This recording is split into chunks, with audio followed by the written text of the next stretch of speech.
Hi and welcome back to a new video. These days everything is getting more and more expensive. We're talking about memory, GPUs, SSDs, everything is basically exploding, except for cases. They seem to be kind of stable. And right next to me I have the Be Quiet Lightbase 500LX that I received from Be Quiet to shoot one of my pre-roll advertisement spots that you usually see injected in my YouTube videos. And I was honestly just working on the build, basically preparing for my pre-roll spot, just doing all those nice beauty shots and things. And then I thought, it's actually quite interesting case to build in, especially if I look at the price. Here in Germany, it costs about 115 euros. In the US, I checked it's about 140 US dollars, which equals about the same with the different currency exchange rate. So that's, at least from my perspective, price-wise, a quite attractive case. We have 4 fans that are included. And it doesn't mean that if you want to run a 5090, you have to go for a 300 or 500 euro case, right? You can also go for a cheaper one. So today we want to take a closer look at the Lightbase 500LX, just build our system together and figure out if that is a case I like or not. With a passion for IT and strong technical expertise, Hetzner delivers innovative solutions for demanding requirements worldwide. Operating its own state-of-the-art data centers in Falkenstein, Nuremberg and Helsinki, as well as cloud operations in the United States and Singapore, efficiency is always a top priority. The Hetzner Server Auction offers both standardized systems and individually configured servers that have already been in use, with no minimum contract period and 0 setup fees. This allows hardware resources to be reused efficiently, extremely cost-effective and environmentally friendly at the same time.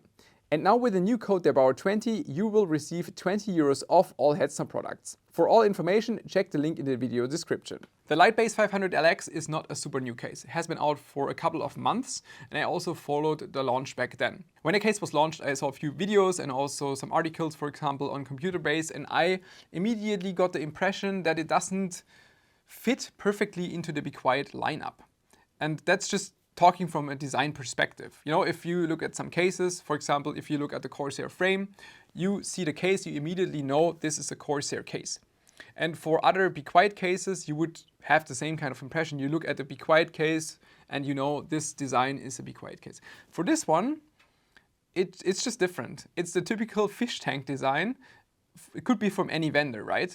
So that is the first impression that I had, and the second was that the price is too high. Back then it was launched here in Germany for 145 euros, which I felt is too much.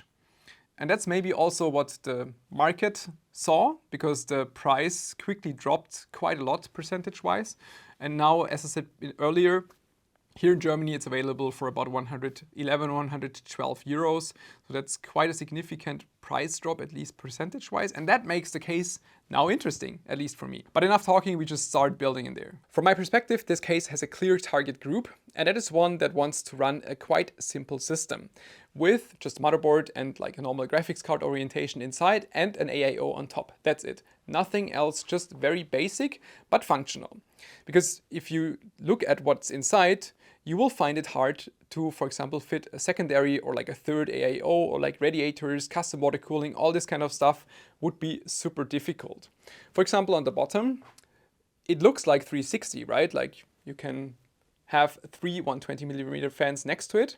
That works. But that's usually not enough for an AIO because the radiator is a little bit longer, so that wouldn't work. And same thing goes for this array on the side, the 3 fans. Those 3 fans will do exactly what they're doing, be 3 reversed fans and help for airflow, but that's it. You will probably not be able to mount an AIO in here. And it's also a little bit different design-wise because it's slightly angled, and that's also what you can see looking through here. It won't be open later, it's just because I removed the back panel. But yeah, that's a bit unique when it comes to design of this fish tank. And with those 3 fans, the orientation of the airflow is also kind of predefined. There's not much you would do. The only thing you could decide is if you would want to add 3 more fans in the bottom. So for example, I have 3 additional Lightwings LX reverse fans that I'm planning to put into the bottom to just have additional air from the bottom directed towards the GPU. But that's it. And you will add your AIO on top that will pull out hot air. There's a dust filter here on the bottom. And as you might know, I'm not the biggest fan of dust filters because they just block the airflow. But for the bottom intake, it often makes sense depending on where you put your system. If you have it on the floor, then yeah, dust easily comes in from the bottom. So that's why it might make sense to use it. And I just noticed that this is basically also almost the only plastic thing on this case, which just material-wise is quite nice. It's not very convenient to mount those fans on the bottom. You have to reach through here to get the cables through, so that's not too nice. It's doable though. And you can also notice, I mean, it's not like other premium cases where you can have something like a fan tray that you take out, mount the fans, put it back in. So you have to flip the case and mount the fans from the bottom. Mounting the fans, it also makes sense to think of the wiring. And here you can find a 4-pin PWM and also RGB hub in the back that has 6 connectors. And for that, it's also important to know that the 3 fans that sit in the front just come over this cable. So this is already connected. Otherwise, you would be short on connections maybe. But with this, you can hook up the 3 fans, so that's all those wires, to the bottom. Then the rear fan, for example, here, and then the 3 front fans on this. And then you have another connector that would be for the AIO. So that just works out perfectly. I think mounting dimensions of this is similar to an SSD, so it can probably mount on here. This bracket, from what I can see, is removable. That's something I have to still do. And then something kind of odd in this kind of price range, I'm not sure. Obviously, this is something we also did for O11 Dynamic back then. But back then, the selection of high-end PSUs was rather limited. So that's why back then we decided to have a dual PSU option. Back then, it was also more multi-GPU. So there is no more multi-GPU. And I can't think of anybody getting this kind of price range case and run 2 PSUs. It's probably nice on paper that you have this feature, but I just can't think of anybody actually using this. Like, this feels a bit unnecessary to me. And also the fact that all of this is one piece, you have to get out this cover. This cover and this piece of metal are essentially the same. So you have to remove this to get this out. Not that convenient. And this way I mounted my AIO controller already next to the fan hub. I'm also not sure, you could probably also mount it on the back.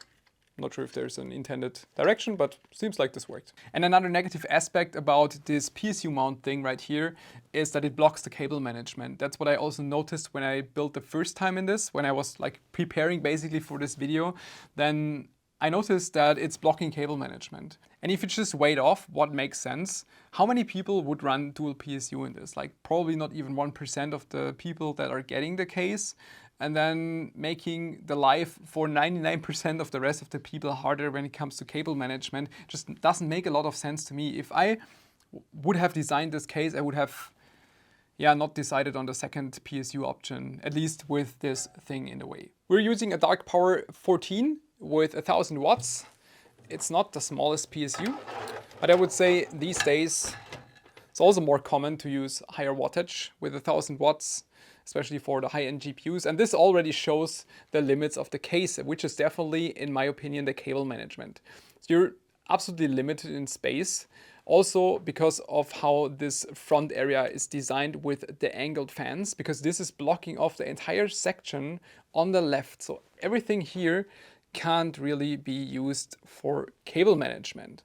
And that's why, you're basically left with a little bit of this area and whatever you can squeeze behind the fan hub. My next step was adding the motherboard bundle into the system, which worked fine. Like, just adding the mainboard was good, and also the wires on the side were absolutely convenient to add. That is the positive aspect of those angled fans, because they leave a lot of room, for example, for this USB 3 connector on the bottom, front panel, USB Type-C. So all of these are very, very convenient to add just because of the fact that those fans are angled and they leave a lot of space in here. But when you pay closer attention to this area, you might also notice that you can look through. And you might be able to see the mess that I caused in the back. And that is because of the non-existing cable comps. There are multiple solutions to cable comps these days. You might have something that looks like a brush. For example, in a recent Corsair case, we had this. But the more traditional, like cable comps, those rubber pieces are super common. And even in the cheaper cases, you can usually find them. But here, I noticed they are fully missing. By the way, if you would want to replace or remove these angled fans, you have to remove a screw on top and then just pull up this entire thing. And then you can take it out, obviously only if it's not connected with the wires like in this state. And also, if I had the choice between having a mount for fans, I would have chosen the one for the front, like in the bottom. which would be more convenient rather than here. Because I guess when you buy this case, you would stick to these fans and not even remove them probably. Yeah. I mounted a light loop 360, and first I thought this is quite tight when it comes to the radiator, but then I also double checked with other AIOs like Corsair and Trikes, and they all fit fine. They all seem to use the same kind of radiator size. They all also look kind of the same. So whenever they have a standard 360 radiator, it should fit on top. One thing I also noticed is that the AIO sits pretty close to this fan, and I can't lower the position of this fan, which I personally would want to do. Because you can see the fan blade is close to this top fan, and this is something you should typically avoid, like overlapping a fan with a fan blade right here. This is causing just a bit more noise. It probably won't make a big difference here, but there is the space in the case, theoretically, to move the fan lower, like if they would modify the back area. And this is an improvement they could maybe do on next iteration. The last thing I have to do is add a GPU in the front, but I'm done with the cable management, if you could call that cable management. But honestly, there is not much more I can do. I can waste a lot more time, but there's not much that would help you with doing cable management. And that's, I think, the biggest downside of this case, or missing feature, is that there's nothing that really assists you with doing proper cable management. All you can do is just squeeze everything inside and just forget about it. Once you mount a 5090, you can see there is plenty of space even for big GPUs. And even if we add a ViaView Pro 2 to the front, which is extending the GPU even further, there is still enough clearance to close the window. So that is great. Now, one last thing is the glass side panel, which doesn't have a metal edge. And you might now think, why is this important? And that is because it slides in at the bottom into a small gap. And all of that is fine. Like closing it, no issue. But if you open it, you're pulling the glass towards you. That goes until like this. It's like a 2 centimeter gap. And at this point, you can feel some force that you have to apply if you want to pull it further towards you, and this feels a bit wrong. You can feel that the glass is trapped in the gap on the bottom, and I'm afraid that if I pull more, that I would break the edge of the glass right here on the bottom and thus the side window. So that is something you definitely have to pay attention for. It might not be a big problem, I'm not sure about it, but I just don't want to find out at this point. The front panel also has everything you need. For example, you can see a reset button on the bottom, audio jack above, a dual USB Type A with power button in the center, USB Type C, and the button on the top. That is for the fan control or for RGB control. So if you press it, you can see you can cycle through different RGB configurations, which I personally often like. So you can have it either independent, or you can take the source from, for example, the motherboard where you connected it to. Overall, the building experience in the Lightbase 500LX is quite okay. It's not perfect, especially when you think of the cable management options that are simply not there. Everything else worked smoothly, so I had no issues mounting the fans, AIO, graphics card, even a beefy 5090 fits without any kind of issues. The only downside is really the cable management, because there are not really cable management options at all. But if you're a friend of just squeezing audio cables inside and forget about them, this is probably fine. But just because of the angled front fans, you are very limited in the space you have. And then also there are not many options, right? There's no big options for like cable routing and everything. That I think is the biggest downside of this case.